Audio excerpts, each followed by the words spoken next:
All right, we're going to go to our third quarter. And we're going to talk about how y'all got to Livingstone.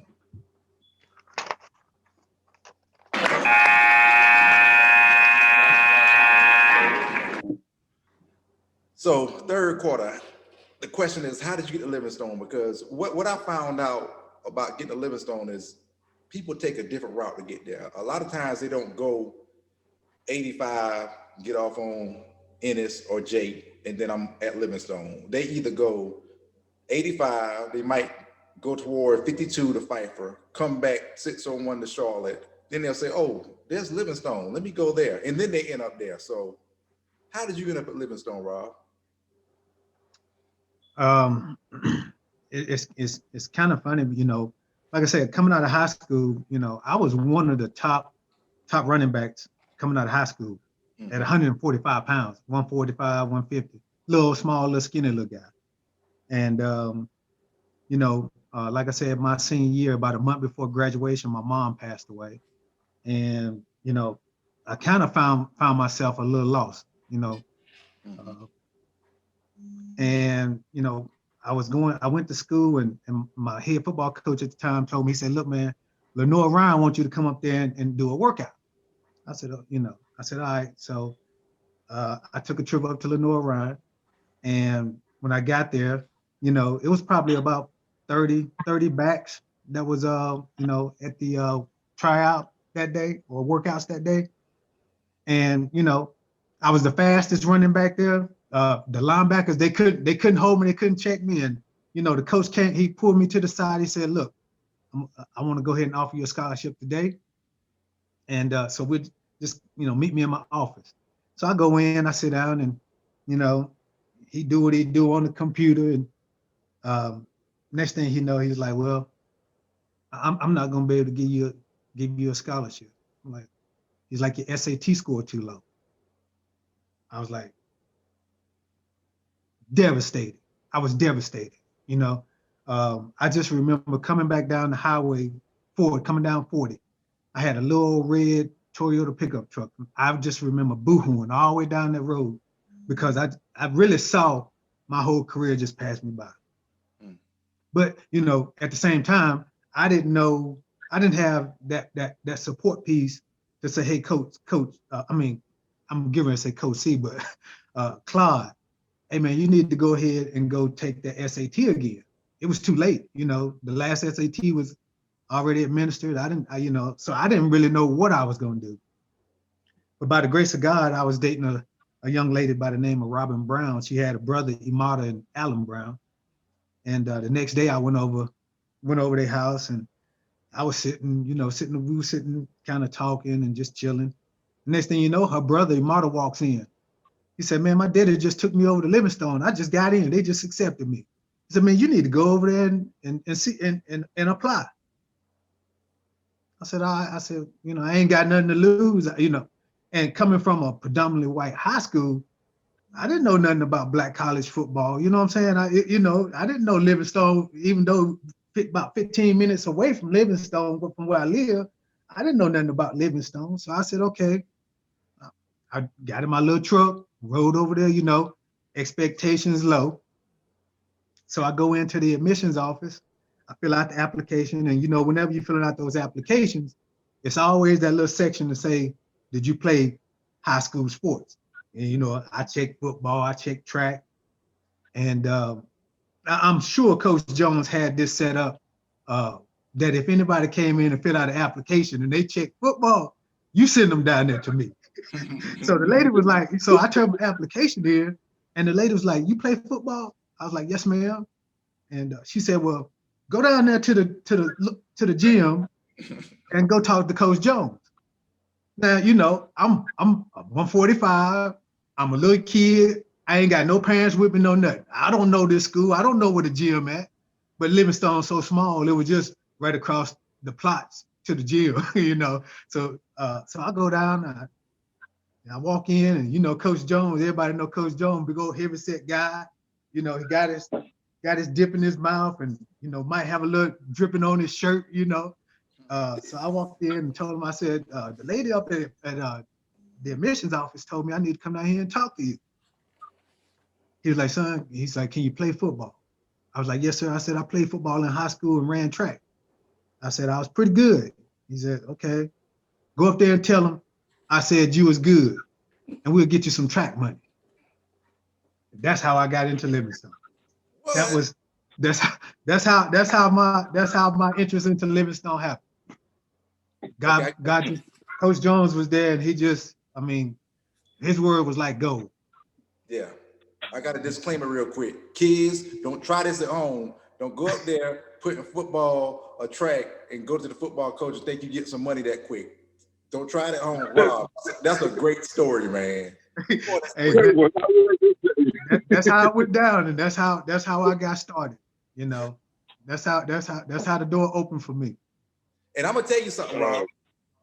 Lenore Ryan did you dirty, but your boy over there, Wilmont Perry, paid him back 266 yards, got a stadium record when we went down to Lenore Ryan. So he got him back for you. Appreciate that. I appreciate it. They didn't know what they did they, Wilmont? No, they had no clue.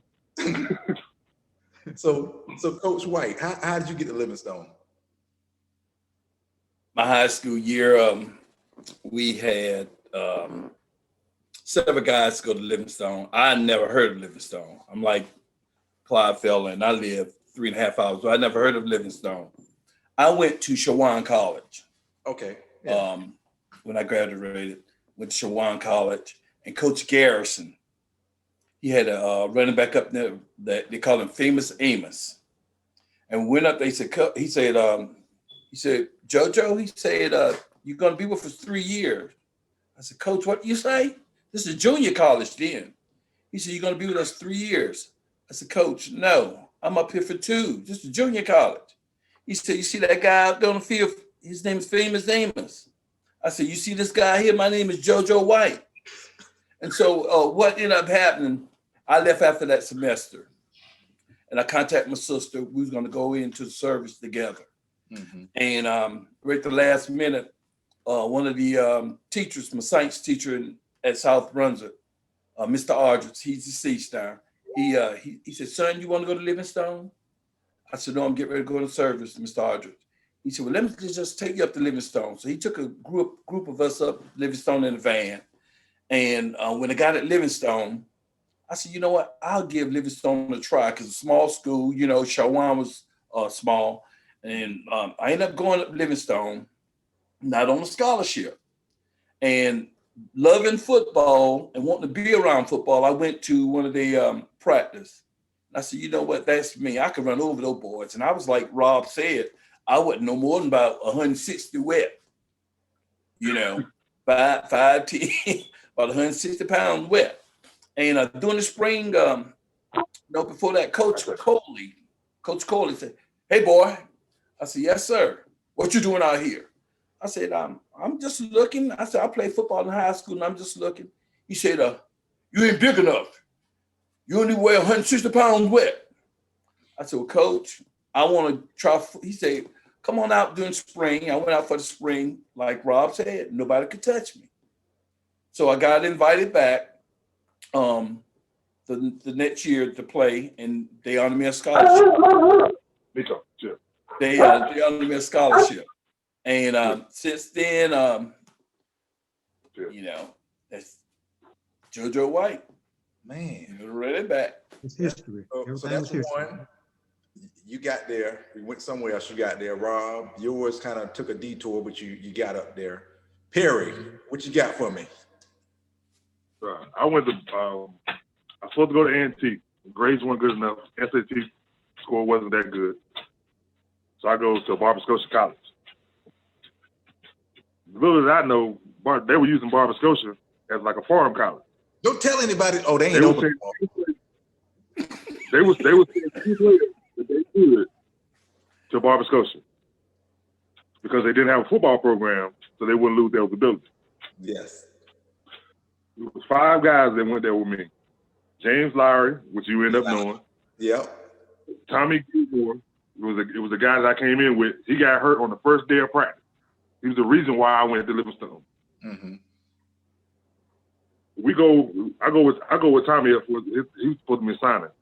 Tommy was like, "Come on, man, ride me up to Livingstone. I'm going to go sign my contract." and I want to see the campus. I'm like, all right, whatever, I'll go with you. So I ride with him up there, and we talking. Well, he talking to the coaches. I'm looking around. I'm like, all right, school, all right. I'm thinking, I got the big head. I'm thinking about North Carolina A&T. This school ain't nothing. It's how small this school is. I want to go here. Not knowing this is the best place I needed to be. I didn't need to be in that environment in Greensboro. That environment would have corrupted me so bad, I probably would have never made it through Smell.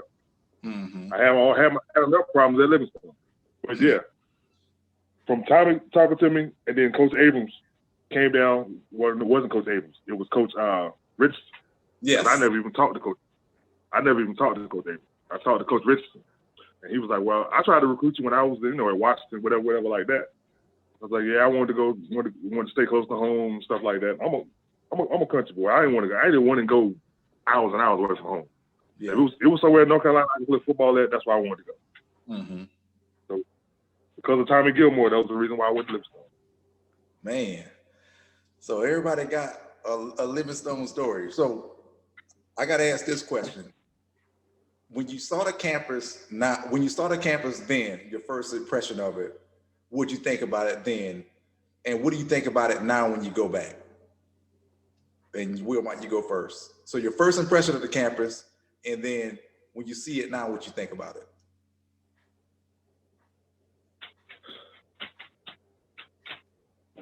They've upgraded a lot, so I like it a lot better now.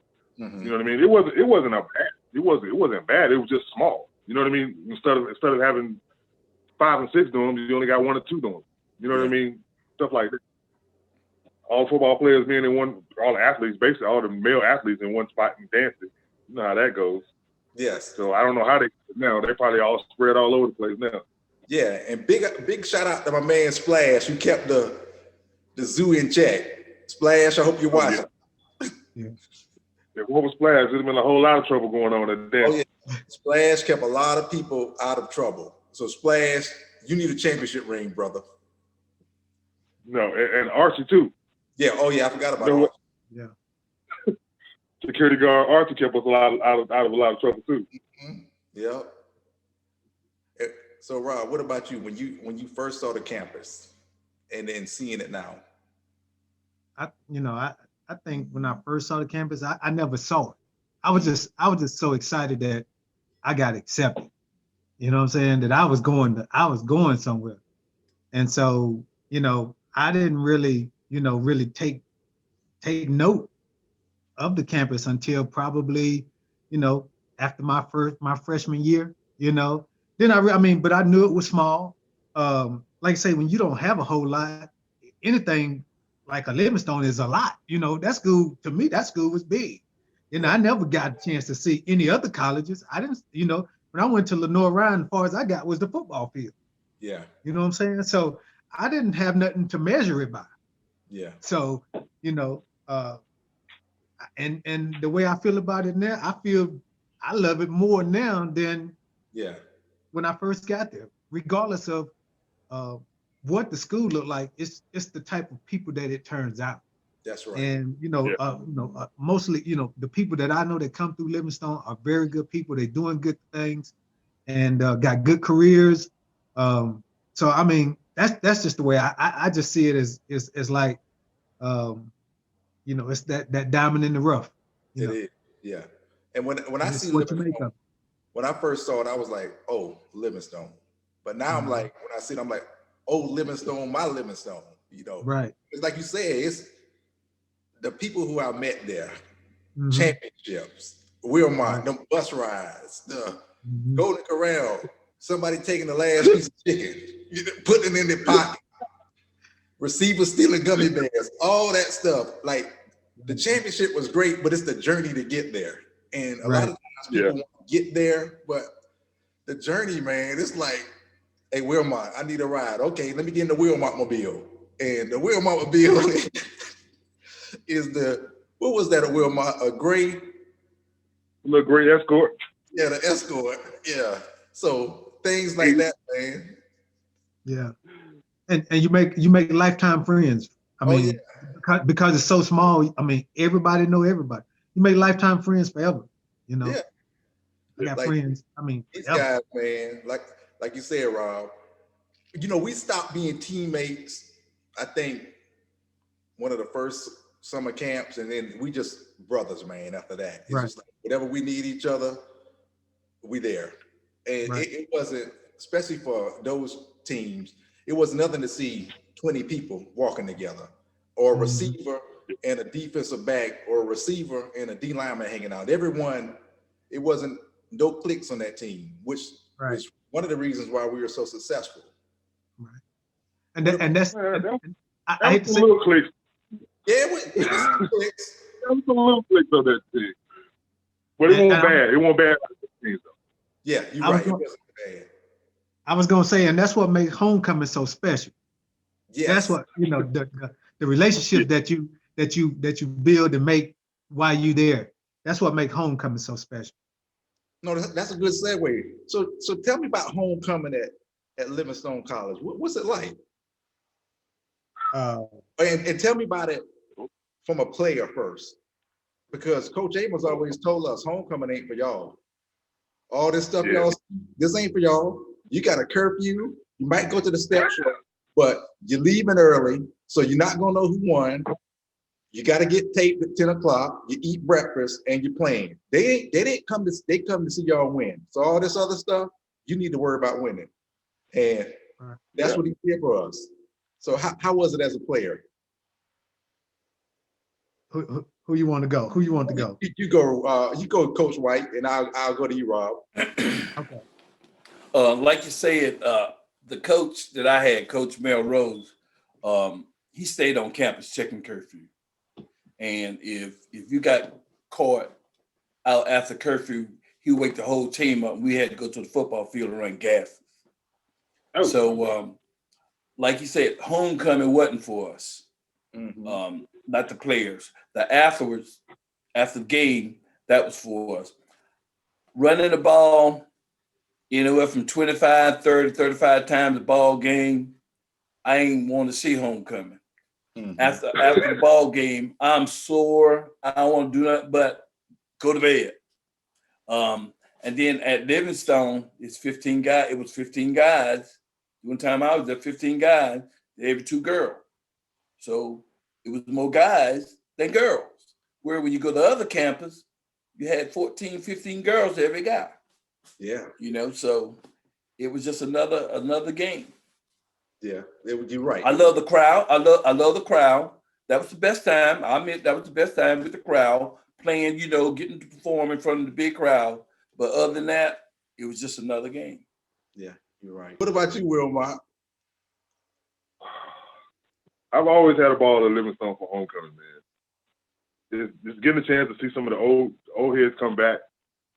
And for me, when we first got there, everybody always talked about how the Stone didn't win. Mm-hmm. So for us, we treated everybody homecoming like it was our homecoming. We showed up and it was your homecoming. Our thing was we come to spoil your homecoming. It makes no difference. But at home, it was no way. I drank and stuff like that. But I stayed. I was around my room. I wasn't there, probably in my room, but I was around my room. Oh, let me call in the area where I'm supposed to be. You know what I mean? But I always prepared myself for games. I always took it kind of serious. Yeah, I drank stuff like that, but I prepared my body for the game, stretching and stuff like that. A lot of people think, oh, he might be up late at night. But if you open my door, I'm in there stretching. Mm-hmm. My roommate used to be like, bro, why are you stretching? Because I need to stretch. I feel like I need to stretch. It was just something I always did. We go on the roads, I would sit in the ice tubs and stuff like that. People, why you do that? I don't know how this game's gonna go. I'm playing it for the worst. It is what it is. But yeah, homecoming, man, has always been good for me. I just love to just show out because I know after that game you're gonna get all the love. Yeah, you know what I mean. That's when for me that's when I really partied. That Saturday night, I might not go in at all. I might be the last person to go in. But you still hanging out? I'll be out here for a little while. As long as girls still out, I'm still. Right. So tell me about homecoming. Like you said, we used to go to other people's homecomings, and they used to schedule Livingstone an easy win. And they were like, we gonna beat the brakes off y'all, and we'll come there on their homecoming and just destroy these cats. How was that, Wilmont, when we used to do that to you? That was hilarious. Because you go into somebody's homecoming, it's a hostile environment. They talking all that junk. I remember we went to Virginia State. Woo Woo girls. First time I ever seen the Woo Woo girls. Hold on, They Wilmont. talking all that. Huh? People who don't know, tell them what the Woo Woo girls are, man. Oh, those are the cheerleaders for Virginia State. Yeah. And they some of the finest things at that school. Oh my goodness. I don't know how they picked them girls. They must have a calendar list or something every year. But they were some of the finest girls I ever seen in my life. Light skin too. Almost every one of them light skin. If you was dark, it was a dark skin one in that, she was a dime. She probably looked better than every other girl on the staff. But for me, you go to homecoming and you got people, we're gonna do this, we're gonna do that. My favorite thing was I'm not a shit talker. I tell you, let's talk after the game. Mm-hmm. And you know how that conversation go after the game. After they done seen a couple plays, they're like, oh, yeah, we might be in trouble. Yeah. But it's homecoming, we can party anyway. By the time the game over with, they're like, well, we're gonna party like crazy anyway. Yeah, but y'all got y'all ass today. On your homecoming. I'm sorry. What about you, Rob? Did y'all play a lot of homecomings? We did. It was the same thing. A lot of people wanted to set us up, as their homecoming game, thinking it was going to be an easy win.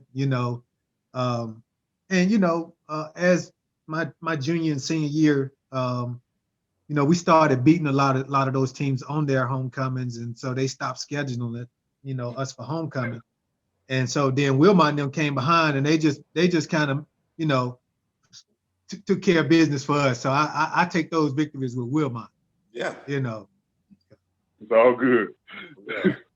Y'all led the way, man. If it wasn't for you, Coach White, even the teams that went 0-10, hey, if it wasn't for y'all, it'd be no 10-0 teams because they kept playing no matter what. So it was motivation.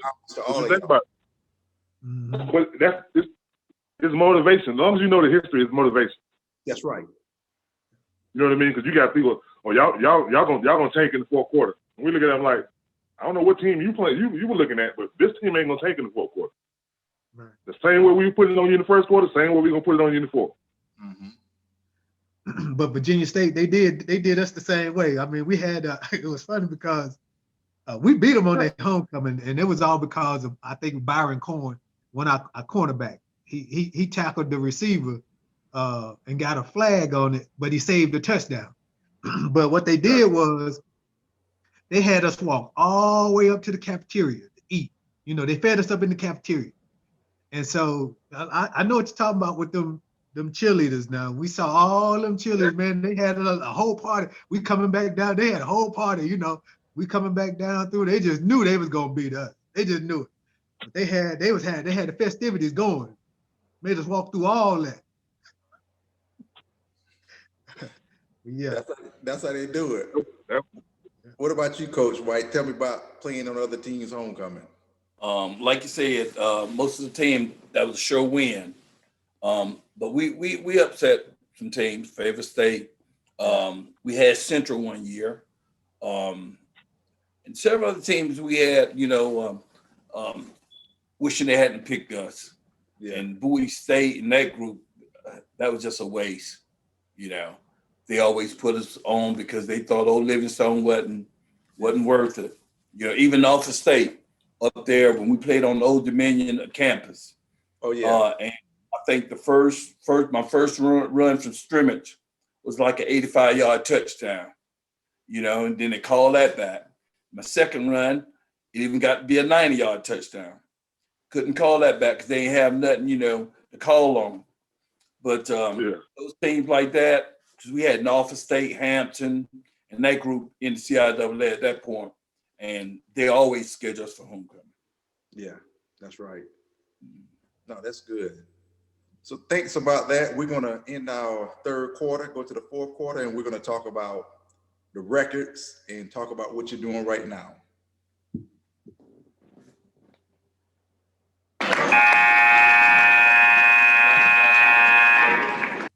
So get y'all a drink of water. The cheerleaders want to say something. Let's go, LC.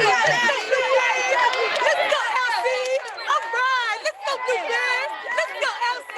All right. Let's go, Blue Bears.